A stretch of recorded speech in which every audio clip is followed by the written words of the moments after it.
Yeah, so this is basically our bullpen, and here are all of our red binders of our cold cases that we currently have active. Obviously, we're going to get to a point where we're going to go away from all of this, and once all these get reconciled, we're going to get them all scanned and uploaded digitally so we have access to it on the computer rather than paper form. But this could be potentially years of work just to get them reconciled. This is going to take a while. When you walk in and you see these red books, is this a reminder of the importance of these cases that are still unsolved every day? I mean, they jump out at you when you come in. You can't not see them. I think they're red for a reason, because every day you come in here, it's hard not to see them. Walk me through here how you reconcile a case. These folders are all of our originals. So what I'll do is I'll go page by page, and I'll reconcile, cross-reference. I'll make sure that everything in there matches what's in here. I put a P, so that means I only did a photograph of it.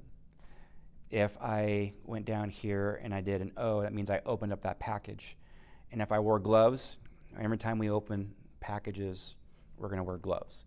So I want to document that I wore gloves through that process. Before I open the next item up, I'm going to seal that evidence envelope, and I'm going to change my gloves before I go to the next item. And what if you find something with blood on it in one of the envelopes?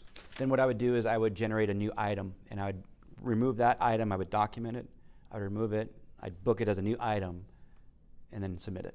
It's incredibly detailed work, though. It is. I love it. On that 1980 case, 103 pieces of evidence that I went through. Wow. And it took all day, you know, and it needs to be done. How long did it take you to do this timeline? While I'm reconciling the case, I'm also at the same time taking notes and starting my timeline. So this took me a good 8 weeks to get done on Melissa Lee. I am identifying all my witnesses, you know, like in this case with yellow. So I want to be able to go through the case and find out, have all these witnesses been contacted? Have they been interviewed? Because believe it or not, a lot of people identified during these cases, and they statements have not been obtained. What does red mean? So red, I identified in this as possible evidence in this case. From day one until, you know, whenever I have in here, I highlight it because I want to know, as I'm doing my timeline and I'm reconciling the case, well, because I haven't gotten to the evidence yet. I want to know if that has ever been submitted or tested. And then when I have the time, then my next step is do the lab submissions and the results. Then I go back to here and I say, okay, well, yeah, okay, this was submitted for lab. That's my process of how I make sure that all potential evidence that I see, that my belief is evidence, has been examined. So all of this is setting the stage so you can get to the physical evidence, so you can hopefully find something that will lead you to some genetic genealogy. That's my process. I felt that what works best for me in my case management is to first reconcile, do a timeline, know what's in your case first, okay? And as you're going through your timeline, you're going to come across evidence items like, you know, like I'm highlighted here, okay? And you can, throughout like page 23 of my timeline, look at all this stuff that I've identified to me as potential evidence to review or to look at. I mean, it could be cell phone records, it could be DNA, it could be polygraph exams, it could be anything. I mean, things that I think that might be able to assist me in progressing in our investigation. And then what I will do is then I take the next step. When it goes to the private lab, what we're dealing with that is Centimorgans. So basically that just identifies the measure of the relationship. For you, you've probably heard this before, you know, you share 50% of your mom's and 50% of your dad's DNA. And you go back a step to your grandparents, it cuts it in half, 25%, 25%. If we get Centimorgans back to, you know, a range between 1,300 to 2,300, you're dealing with a half sibling. You know, anything between 2,300 and 3,900, you're dealing with a full sibling. So this is the kind of stuff that the genealogists use, and this is what they work off of when they build their trees and try to figure out the strength of the relationship. And then they go and use public records and find out, just like you would do if you were tracing your ancestry, and then build it all the way down to where you have a couple of likely suspects. Absolutely. You know, marriage licenses, divorce decrees, social media is a huge thing. You can go into people's Facebooks or Instagrams and start click on things and seeing who people are and who they're related to. So genealogists, they use all that stuff. Looking at these cases back in the 80s and 90s, detectives that process these crime scenes did a really good job. Bagging up everything, labeling it, just keeping it all. You know, we wouldn't be here, you know, having stuff off for a 1980 case if the detectives didn't do a good job back then.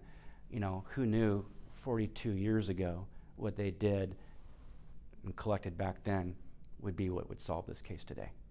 I'm working on a case from 1980, and I just went through the entire case a couple months ago, and going through it, came across some very strong potential DNA evidence that was never submitted, you know, and we need to be going back and look at these cases because, you know, as you know, DNA really didn't come around until the late 80s, early 90s. And so back in the 80s, you know, they could do blood typing. And I'm not trying to talk bad about how detectives did work back then. It's just the science and technology wasn't there. It's not their fault. But what happens is we get you know, complacent, but we get busy and new cases come up, and then we forget about this stuff here, where we're looking back now, like this 1980 case, and like, wow, we have something to work with. Because those families are still carrying that grief every single day. They haven't put it aside. What's that like to come into work and you have an email and it's from the genealogist and they say, we think this is your person of interest? It's very exciting, and the work is just going to start right there, because get ready. It's goes from cold to very active. Very active. Travel needs to be done. I mean, you need to find out where the relatives are at, where your person of interest is at. You get eyes on that individual, do surveillance. You know, once we get the word from, you know, from the genealogist saying, hey, like your person of interest is this individual here, you want to find out where that person's at, because what you want to do is to obtain, you know, their discarded DNA to get that confirmation of what the genealogist is telling you. What's it like to be able to look at a suspect and say, not did you do it, but I have proof that you did it, that you were there? Yeah, you know, I don't know what they're thinking, you know. When we had Alan Edwardine in the interview room, and you know, he chose not to talk to us, and I told him that he was under arrest for the murder of Melissa Lee. You know, he just stared at me, and we walked out of the room, you know, and within 30 seconds he looked up at the ceiling and he said, I'm sorry. If someone is watching this interview who committed a murder in your county or in Western Washington, say in the last 40 years, what should they be thinking right now? Well, I'll be thinking, like, what did I leave behind? You know, that's the question.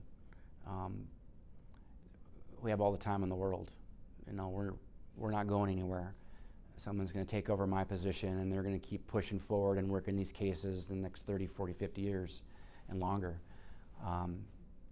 You know, they should be concerned. A lot of these individuals out there that they thought they got away with it, they didn't.